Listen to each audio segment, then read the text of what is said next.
Good morning. ધોરણ 6 વિષય ગણિત ચેપ્ટર નંબર 3 સંખ્યા સાથે રમત.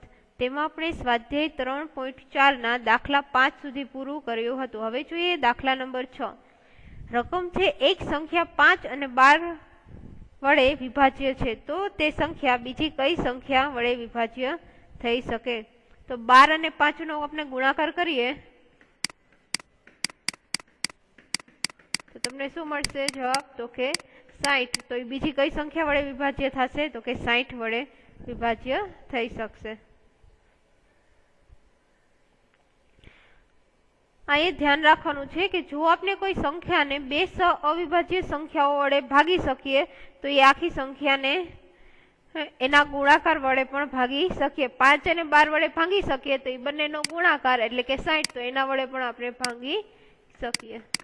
એના પછીનો દાખલો છે, કોઈ એક સંખ્યા 12 વડે વિભાજ્ય છે તો બીજી સંખ્યા કઈ સંખ્યા વડે વિભાજ્ય છે? તો આમાં અહીંયા તમને 5 અને 12 બે આપેલી હતી. અહીંયા તમે જુઓ 12 એક જ સંખ્યા આપેલી છે, તો બીજી કઈ સંખ્યા વડે વિભાજ્ય થશે? તો કે પેલા 12 ના અવયવ લખીએ. 1 ગુણ્યા 12 એટલે 1 અને 12 અવયવ થશે. 6 દુ 12 એટલે કે 2 અને 6 અને 3 ચોક 12 એટલે 3 અને 4. તો આ સંખ્યા કોના કોના વડે વિભાજ્ય થશે? તો કે 1 2 3 4 અને 6 વડે. 12 શું કામ નથી લખ્યું? કારણ કે 12 તો તમને રકમમાં કહેલું છે કે એ સંખ્યા 12 વડે તો વિભાજ્ય છે જ. હવે જોઈએ, જો કોઈ સંખ્યા એક સંખ્યાથી વિભાજ્ય હોય તો તેના પ્રત્યેક અવયવથી વિભાજ્ય હોય. જે આપણે હમણાં 12મા દાખલામાં જોયું એવી જ રીતના કે કોઈ એક સંખ્યા છે 12 વડે વિભાજ્ય છે તો 12 ના બધા અવયવ વડે વિભાજ્ય ઈ થઈ શકે, એટલે કે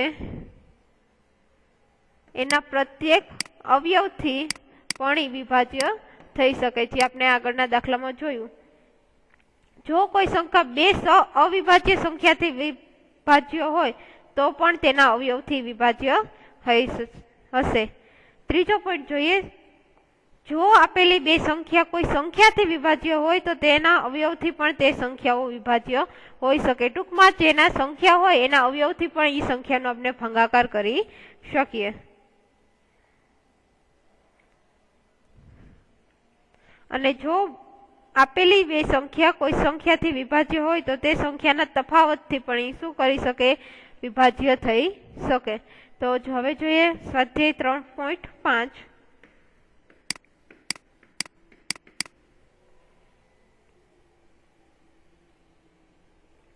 એમાં પેલો દાખલો છે કે નીચેનામાંથી કયું વિધાન સાચું છે તે શોધો.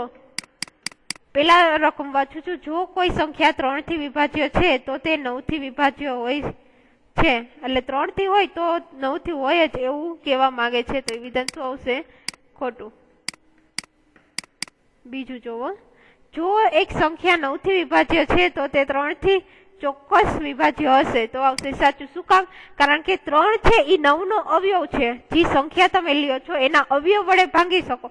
3 નો અવયવ 9 નથી પણ 9 નો અવયવ 3 છે, એટલે આવશે સાચું. સી છે, એક સંખ્યા 18 થી વિભાજ્ય છે તો તે 3 અને 6 બંનેથી વિભાજ્ય હોઈ શકે. સાચું. શું કામ? કારણ કે 6 અને 3 એ 18 ના અવયવ છે, તો 18 ના પ્રત્યેક અવયવ વડે એ સંખ્યા વિભાજ્ય હોઈ શકે. એના પછી, જો એક સંખ્યા 9 અને 10 બંનેથી વિભાજ્ય હોય તો તે 90 થી વિભાજ્ય હોઈ શકે. સાચું. કારણ કે બંને કેવી અવિભાજ્ય સંખ્યા છે, તો એ બંનેનો ગુણાકાર આપણે કરી તો એના વડે વિભાજ્ય થઈ શકે. એના પછી, જો બે સંખ્યા અવિભાજ્ય હોય તો એમાંથી ઓછામાં ઓછી એક સંખ્યા ચોક્કસ અવિભાજ્ય સંખ્યા હશે. ખોટું. કારણ કે ચોક્કસ હોય એવું નથી. એના પછી જોવો, 4 થી વિભાજ્ય બધી સંખ્યાઓ 8 થી પણ ચોક્કસ વિભાજ્ય હોવી જોઈએ. ખોટું. કારણ કે 4 નો અવયવ 8 નથી. 8 થી વિભાજ્ય બધી સંખ્યાઓ 4 થી વિભાજ્ય હોવી જોઈએ. સાચું. કારણ કે 4 છે એ 8 નો અવયવ છે પણ 8 4 નો અવયવ નથી, એટલે પેલામાં આવશે ખોટું, એના પછીનામાં આવશે સાચું. એચ, જો કોઈ સંખ્યા બે સંખ્યાઓને અલગ અલગ સંપૂર્ણપણે વિભાજિત કરે છે તો તેના સરવાળાને પણ સંપૂર્ણ વિભાજિત કરશે. સાચું. એના પછી જોઈએ, જો કોઈ સંખ્યા બે સંખ્યાઓના સંપૂર્ણ સંખ્યાઓના સરવાળાને પૂર્ણ રીતે વિભાજિત કરે છે તો તે બંને સંખ્યાઓ અલગ અલગ રીતે પણ વિભાજિત કરશે. તો એમાં શું આવશે? ખોટું. જ્યાં ખોટું છે ત્યાં રોંગ કર્યું છે, સાચું છે ત્યાં રાઈટ કરેલું છે. બીજો દાખલો જોઈએ. અહીં 60 માટે બે જુદા જુદા અવયવ વૃક્ષો આપ્યા છે. તો ખૂટતી સંખ્યાઓ લખો.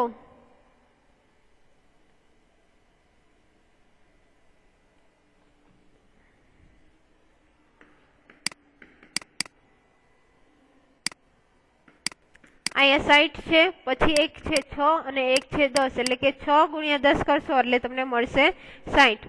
6 ના પાછા બે ભાગ પાડેલા છે 2 અને અહીંયા ખાલી જગ્યા છે. 10 ના પણ એવી રીતના બે ભાગ પાડેલા છે. એક બોક્સમાં તમને લખેલું છે 5, એક બોક્સ તમારે આન્સર કરવાનો છે. હવે શું કરવાનું? 6 અને 10 નો ગુણાકાર કર્યો તો તમને આ જવાબ મળ્યો 60. તો અહીંયા મારે જવાબ જોઈએ છે 6, અહીંયા 2 આપેલા છે તો હું કેટલા વડે ગુણાકાર કરીશ તો મને જવાબ મળે 6? તો કે 2 ગુણ્યા 3. એવી જ રીતના અહીંયા 10 આપેલા છે, એક 5 આપેલા છે, 5 નો કેટલા વડે ગુણાકાર કરીશ તો મને જવાબ મળશે 10? તો કે 2 વડે, એટલે કે 5 ગુણ્યા 2 અને 2 ગુણ્યા 3.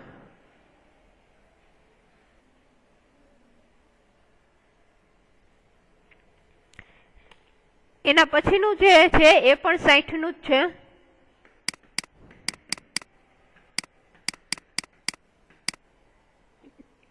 એમાં બે પાર્ટ આપેલા છે. એકમાં આપેલું છે 30, બીજી સંખ્યા આપણે શોધવાની છે. 30 ની નીચે ફરીથી બે આપેલા છે. એમાં એકમાં આપેલું છે 10, એક ખાનું ખાલી છે, અને 10 ની નીચે પાછા બે ખાના તમારે શોધવાના છે. હવે જોઈએ, અહીંયા મારે જવાબ જોઈએ છે 60. 30 નો કેટલા વડે ગુણાકાર કરીશ તો 60 મળશે, એટલે કે 30 ગુણ્યા 2, જવાબ આવી ગયો 60. હવે અહીંયા જવાબ મારે 30 જોઈએ છે, મને એક આપેલી છે 10, તો 10 ગુણ્યા 3 કરું તો મને પાછો 30 જવાબ મળી જાય. હવે જો, હવે આપણે 10 જોઈએ છે, 10 ના બે ભાગ પાડો તો 5 દુ 10, અથવા તો 10 ગુણ્યા 1 કરો તો પણ ચાલે, કારણ કે 10 માં તમને એક પણ ખાનામાં જવાબ આપેલો નથી.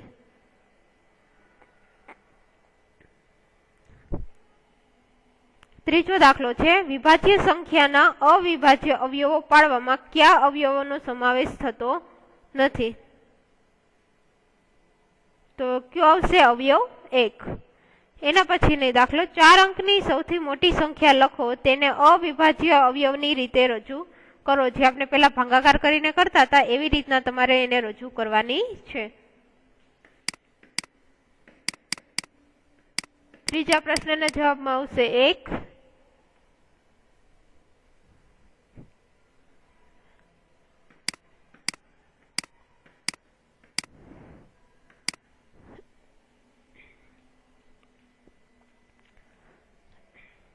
ભાગાકાર કરીએ 3 વડે કરશી તો 3 તેરી 9, 3 તેરી 9, 3 તેરી 9 ને 3 તેરી 9. પાછા 11 વડે કરીએ તો 11, સોરી, હજી 3 વડે તમારો ભાગ ચાલશે. તો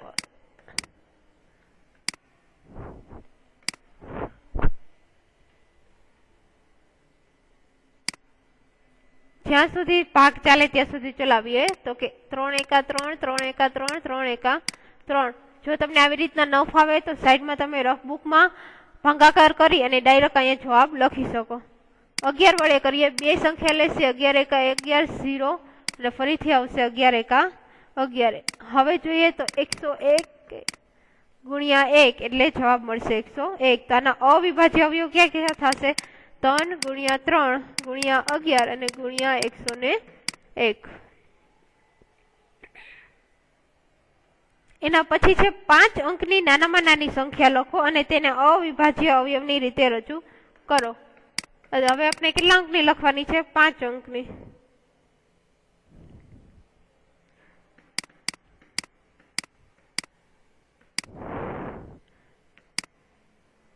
બે વડે ભાગીએ 10,000 ભાગ્યા 2 એટલે તમને મળશે 5,000. એને ભાગ્યા 2, 2 દુ 4, 1 વધશે પાછળ, 5 દુ 10 અને પાછળ 2 0. ફરીથી કરીએ, 2 મૂકીએ, 2 એકા 2, 2 દુ 4, 5 માંથી 4 જશે, 1 વધશે, એ પાછળ મૂકશે એટલે કે 5, 2 50 10, 1250 ભાગ્યા ફરીથી 2 કરો એટલે જવાબ મળશે 625. 625 ભાગ્યા 5 એટલે કે 125. 125 ભાગ્યા 5 કરશો એટલે કે 25. 25 25 25 અને ફરીથી 5 એકા 5. તો જોવો જે અવયવો ક્યાં ક્યાં તમને મળ્યા છે તો કે 2 ગુણ્યા 2 ગુણ્યા 2 ગુણ્યા 2 અને પછી 5 ગુણ્યા 5 એને ગુણ્યા 5 એને ગુણ્યા 5. તો આ એના અવયવો થશે.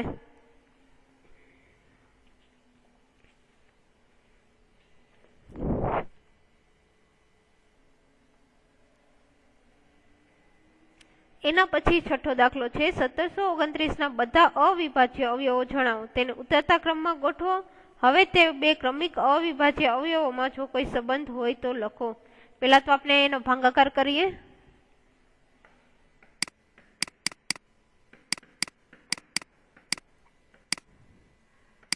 (1729) 7 વડે ભાગાકાર કરીએ એટલે તમને જવાબ મળશે 247. એનો ફરીથી ભાગાકાર કરીએ 13 વડે એટલે કે 13 ગુણ્યા 19 247 અને 19 એકા 19. એટલે એના અવયવો ક્યાં ક્યાં થશે તો કે 7, 13 અને 19. અને તમારે હવે એને લખવાના છે ઉતરતા ક્રમમાં. ઉતરતા ક્રમમાં લખો એટલે પેલા મોટી સંખ્યા આવશે એટલે કે થશે 19, 13 અને 7. આ તમારો ઉતરતા ક્રમમાં છે. હવે જોઈએ એને કઈ સંબંધ છે તો કે 19 માંથી હું 13 બાદ કરીશ તો મને જવાબ મળશે 6 અને 13 માંથી ફરીથી હું 7 બાદ કરું તો જવાબ મળે મને 6. તો અહીંયા બે ક્રમિક અવિભાજ્યના અવયવનો તફાવત તમને કેટલો મળે છે 6. જો તમને આ કીધું હોય રકમમાં કે બંને વચ્ચેનો તફાવત શોધો અથવા તો ઉતરતા ચડતા ક્રમમાં લખો તો જ લખવાનો, બાકી તમારો અહીંયા સુધીનો દાખલો રહેશે.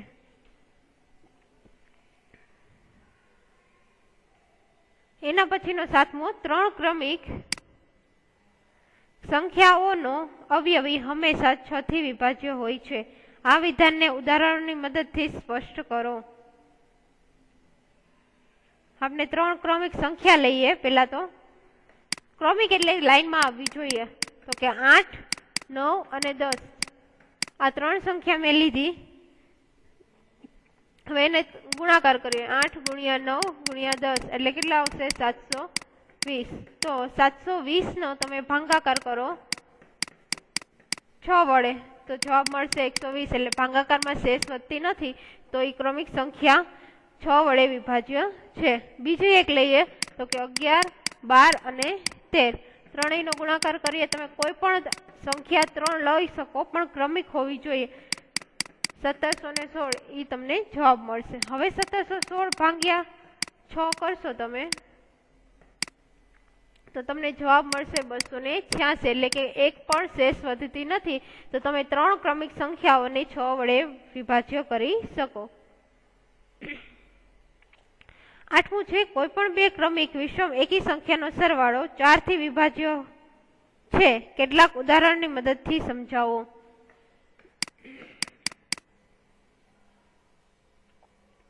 આપણે બે ક્રમિક સંખ્યા લેવાની છે પણ કેવી સંખ્યા તો કે એકી સંખ્યા. આપણે પેલામાં કીધું નતું એકી સંખ્યા લો કે બેકી સંખ્યા ક્રમિક કીધું હતું એટલે આપણે 8, 9, 10 એમ ક્રમમાં લીધા હતા. પણ આમાં તમને કીધું છે કે એકી સંખ્યા તમારે ક્રમમાં લેવાની છે. એટલે કે 11 અને 13 બે સંખ્યા લઈએ તો 11 + 13 24 થશે. અને 24 ભાગ્યા રકમમાં તમને કીધું છે કે 4 વડે વિભાજ્ય એટલે આપણે ભાગાકારમાં કેટલા કરવાના 4 તો જવાબ મળશે 6. એટલે કે શેષ વધતી નથી તો તમે આનો ભાગાકાર કરી શકો. બીજી બે ક્રમિક સંખ્યા લઈએ તો કે 29 અને 31 બંનેનો સરવાળો કરીએ 60. હવે જો એ 60 ભાગ્યા આપણે આગળના દાખલામાં ભાગ્યા 6 કરતા હતા કારણ કે રકમમાં તમને 6 નું કીધું તો અહીંયા રકમમાં 4 નું કીધું છે તો ભાગ્યા 4 કરશી એટલે જવાબ મળશે 15. તો આમાં પણ શેષ વધતી નથી તો આ વિધાન સાચું જ છે. ઈ સાબિત થાય છે. 9મો દાખલો નીચેનામાંથી કઈ સંખ્યાઓમાં અવિભાજ્ય અવયવો ક્યાં છે?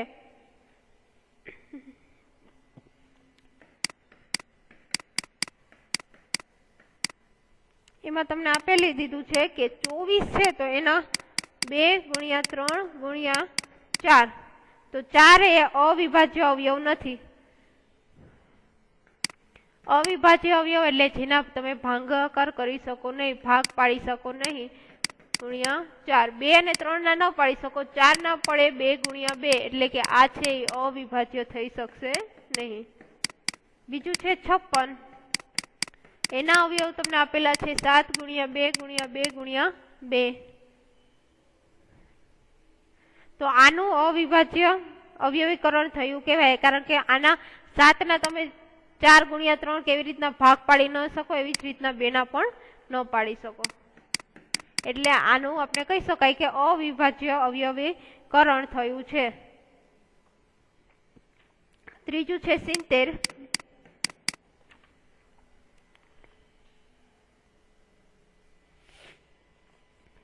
એના અવયવ પણ તમને રકમમાં આપેલા છે 2 ગુણ્યા 5 ગુણ્યા 7. તો એના પણ કોઈ અવયવ પડતા નથી. 2, 5 કે 7 ના ફરીથી તમે ન પાડી શકો, એટલે એમાં આવશે અવિભાજ્ય અવયવીકરણ થયેલું છે. એના પછી છે 54. એના આપેલા છે 2 ગુણ્યા 3 ગુણ્યા 9. 9 ના આપણે પાડી શકીએ 3 ગુણ્યા 3, એટલે કે આમાં અવિભાજ્ય અવયવીકરણ થયું ન કહેવાય, કારણ કે 9 ના હજી વિભાજ્ય કરવાના બાકી છે. 10મો દાખલો જોઈએ. 25,110 એ 45 થી વિભાજ્ય છે કે નહીં તે નક્કી કરો. 5 અને 9 સહ અવિભાજ્ય સંખ્યાઓ છે. આપેલી સંખ્યાને 5 અને 9 ની વિભાજ્યતાની ચાવીથી ચકાસો. તમને રકમ આપેલી છે 25,110. હવે આપણે આગળ જોયું હતું કે જો બે ક્રમિક સંખ્યા સહ અવિભાજ્ય સંખ્યાથી વિભાજ્ય હોય તો તેના ગુણાકારથી પણ તે વિભાજ્ય થઈ શકે. એટલે કે 45 માં 5 અને 9 તમારે બે ચાવી ઉપયોગ કરવાની છે. તે બંનેનો ગુણાકાર કરશો તો 45 મળે છે, એટલે કે સહ અવિભાજ્ય સંખ્યાઓ છે. હવે જો 25,110 એમાં તમને એકમનો અંક શું દેખાય છે? તો કે 0. 0 એકમનો અંક હોય એટલે એ શું થાય? તો કે 5 વડે વિભાજ્ય સંખ્યા બને. ચાવી જોઈ ત્યારે જોયું હતું કે જો 5 વડે વિભાજ્ય કરવું હોય તો એકમનો અંક શું હોવો જોઈએ? 0. હવે 9 ની જોઈએ તો બધા અંકોનો સરવાળો કરીએ, એટલે કે 2 + 5 + 1 + 1 અને +0, એટલે તમને જવાબ મળશે 9. તો 9 ને તમે 9 વડે વિભાજ્ય કરી શકો, એટલે કે આ સંખ્યા છે એ 45 વડે વિભાજ્ય થઈ શકશે.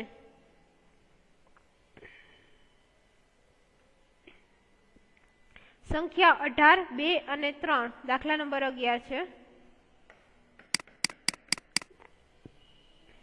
સંખ્યા 18, 2 અને 3 બંને સંખ્યાથી વિભાજ્ય છે. તે 2 ગુણ્યા 3 બરાબર 6 થી પણ વિભાજ્ય છે. એ જ પ્રમાણે એક સંખ્યા 4 અને 6 બંને સંખ્યાથી વિભાજ્ય છે. શું આપણે કહી શકીએ કે તે સંખ્યા 4 અને 6 4 ગુણ્યા 6 બરાબર 24 થી પણ વિભાજ્ય હશે? જો નહીં તો તમારા જવાબને ચકાસવા માટે એક ઉદાહરણ આપો.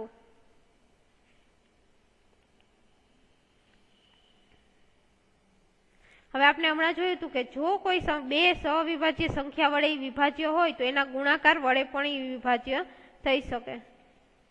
એટલે કે 2 અને 3 વડે વિભાજ્ય હોય તો તમે એને 2 અને 3 અલગ અલગ વડે વિભાજ્ય હોય તો એનો ગુણાકાર કરો 2 ગુણ્યા 3 તો આખી સંખ્યા 6 વડે પણ વિભાજ્ય થઈ શકે. પણ 4 અને 6 એ સહ અવિભાજ્ય સંખ્યા નથી. 4 ના અવયવ લખો 1, 2 દુ 4 અને 4. 6 ના લખો તો 1, 2, 3 અને 6. તો 1 અને 2 બંનેમાં સરખું આવે છે, એટલે કે આ સહવિભાજ્ય સંખ્યા 4 અને 6 નથી. આ એક ઉદાહરણ લીધું. હવે બીજા ઉદાહરણમાં ધારો કે હું લઉં 36. તો 36 છે એ 4 અને 6 બંને વડે વિભાજ્ય છે, પરંતુ 36 ભાગ્યા 24 બંનેનો આપણે ગુણાકાર કરીએ તો એના વડે વિભાજ્ય નથી.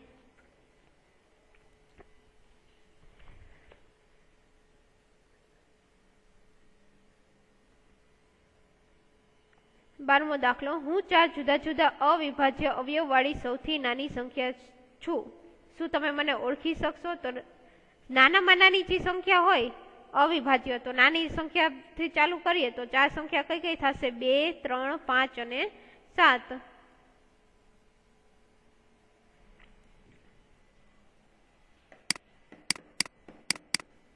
2, 3, 5 અને 7 આ સંખ્યા શું કામ લીધી? આપણે કીધેલું છે કે નાનામાં નાની અવિભાજ્ય સંખ્યા છે. તો આ સંખ્યાનો ગુણાકાર કરીએ ત્રણેયનો, ચારેયનો, 5 × 7 એટલે જવાબ મળશે 210. તો આ સંખ્યા કઈ હોઈ શકે? તો કે 210 સંખ્યા હોઈ શકે.